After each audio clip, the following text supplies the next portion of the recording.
बस कर सुमन, कितनी देर से फोन देख रही है? इतनी देर फोन देखना ठीक नहीं है बेटा। हाँ माँ, बस रख रही हूँ। चल आजा, खाना लगा दिया है मैंने, तेरे पापा भी आ गए हैं। ठीक है माँ, अब चलो मैं आती हूँ। अपनी बेटी सुमन की बात सुनकर कामिनी वहां से चली जाती है, लेकिन सुमन मोबाइल चलाने में ही मस्त रहती है। ऐसे ही 30 मिनट और गुजर जाते हैं और सुमन भूल जाती है कि उसकी माँ कामिनी उसे खाने के लिए बुलाने आई थी। तभी कामिनी एक बार फिर से सुमन के कमरे में आती है। ये क्या है सुमन? तुमने कहा था कि तुम आ रही हो। चलो, अब खाना भी ठंडा होने लगा है। इससे पहले कि तुम्हारे पापा गुस्सा करें, जल्दी चलो। ओह सॉरी माँ, मैं तो भूल ही गई थी। चलो चलो। इस मोबाइल को अपने साथ कहाँ ला रही हो? इसे यहीं रख दो। चल तो रही हूँ ना। आपके साथ क्या पता कोई जरूरी कॉल आ जाए तो फिर खाने के बीच में से उठना पड़ेगा। उफ, क्या करूं मैं इस लड़की का। यह कहकर कामिनी जैसे ही सुमन के कमरे से बाहर निकली तो पीछे से सुमन ने बड़े प्यार से उसका हाथ पकड़ लिया और फिर बस करो, ऐसे लाड दिखाने से कुछ नहीं होगा। ये बुरी आदत है, समझी? तुम्हें फोन की चिंता है पर अपनी माँ की चिंता नहीं है। कैसी बात कर दी माँ? आपके लिए तो ऐसे 1000 फोन कुर्बान। अच्छा, अगर ऐसी बात है तो देख ही लेते हैं। 1000 फोन तो दूर की बात, तुम ये एक फोन भी ये थोड़ी देर के लिए छोड़कर दिखाओ। चलो, छोड़कर इसे अपने कमरे में। माँ, आप भी ना टांग खिंचाई तो कोई आपसे सीखे कसम से।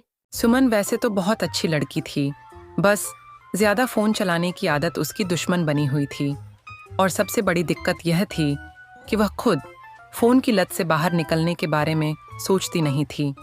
ऐसे ही वक्त गुजरता गया और फिर एक दिन सुमन की शादी हो गई। सुमन को विदा करते वक्त उसकी माँ ने उसे समझाते हुए कहा, देख सुमन, अब तेरा ससुराल ही तेरे लिए सब कुछ है। अपनी सास की अच्छे से सेवा करना, उनका कहा हमेशा मानना। ठीक है जी माँ।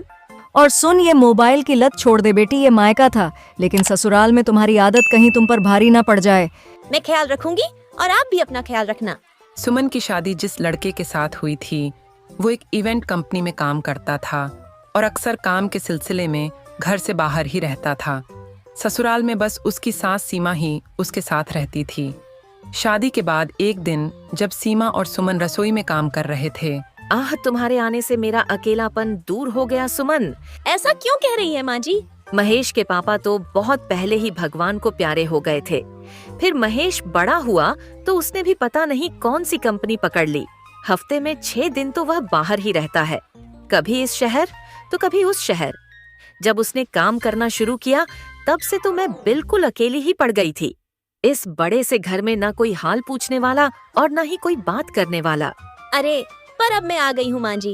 अब तो सारा जीवन मैं आपके पास ही बैठी रहूंगी और आपको बिल्कुल भी बोर नहीं होने दूंगी। हाँ मेरी बच्ची, मेरे तो भाग ही खुल गए तुम्हें बहू के रूप में पाकर। सीमा सुमन से बहुत खुश थी। सुमन हर वक्त सीमा के पास ही रहती और उसकी सेवा करती। सीमा तो बहुत खुश थी, लेकिन सुमन उसे तो हर वक्त अपने मोबाइल की याद सताती थी। आदर्श बहू बनने के चक्कर में उसने कुछ दिन तो मोबाइल से दूरी बनाए रखी, पर धीरे धीरे उसका मन मचलने लगा। और फिर एक दिन, अरे कहाँ हो सुमन, कितनी देर से कमरे में ही बैठी हो? आओ छत पर चलते हैं, बढ़िया धूप खिली है आज। नहीं माँ जी, वो मेरे पैरों में थोड़ा दर्द है। आप जाइए, मैं कल चलूंगी। अच्छा कोई बात नहीं, मैं होकर आती हूँ। बस यहीं से सुमन की मोबाइल की लत एक बार फिर जोर पकड़ने लगी। अब तो रोशनी घंटों घंटों फोन पकड़े रहती। सारा टाइम वो रील्स देखती, फेसबुक देखती और सोशल मीडिया अकाउंट्स में कुछ ना कुछ करती रहती। सुमन का यह बदला हुआ रूप देखकर अब सीमा को भी बुरा लगने लगा था। सुमन, आज खाना बनाने का मूड नहीं है क्या बेटा? महेश बस आता ही होगा और अभी तक तुमने ना तो सब्जी काटी है और ना ही आटा गूंदा है। हाँ माँ जी, अभी करती हूँ, बस 5 मिनट। आधे घंटे पहले भी तुमने यही कहा था। अब छोड़ भी दो इस मोबाइल को। ओह शिट, बैटरी को चार्ज पे लगाना पड़ेगा। इसे वैसे भी अब सारा दिन उसका खून पीती रहोगी तो बेचारा कभी तो बोलेगा ना। इस बार सीमा की आवाज में गुस्सा था, पर इस बात से सुमन को कोई खास फर्क नहीं पड़ा। उस दिन सुमन ने मोबाइल के चक्कर में बहुत जल्दी जल्दी खाना बनाया, जो बिल्कुल भी अच्छा नहीं बना। लेकिन महेश ने सुमन से कुछ नहीं कहा। और फिर, ठीक है माँ, चलता हूँ। और रोशनी, हम ओके बाय। महेश ने बुझे मन से सुमन की तरफ देखा और फिर अपना बैग उठाकर वहां से चला गया। और फिर, सुमन फोन छोड़ो, देखो महेश चला गया। उन्हें तो जाना ही था, उनकी ट्रेन का टाइम हो गया था ना। तुम्हें हो क्या गया है? अरे पति पूरे हफ्ते के लिए जा रहा है और तुम हो कि उसे विदा करने की बजाय इस फोन में घुसी हुई हो। हाँ हाँ, अरे वह आ जाएंगे अगले हफ्ते। माँ जी आप खाना खाओ ना।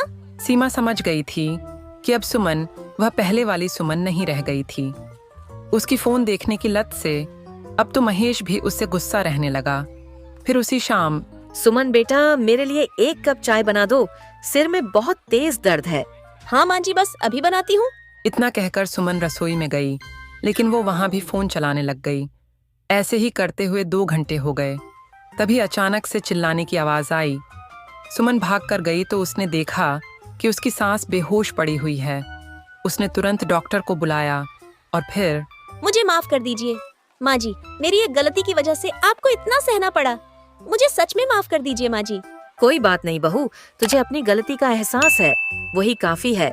इसके बाद सुमन अपनी मोबाइल चलाने की आदत छोड़ देती है और अब लोग खुशी से रहते हैं।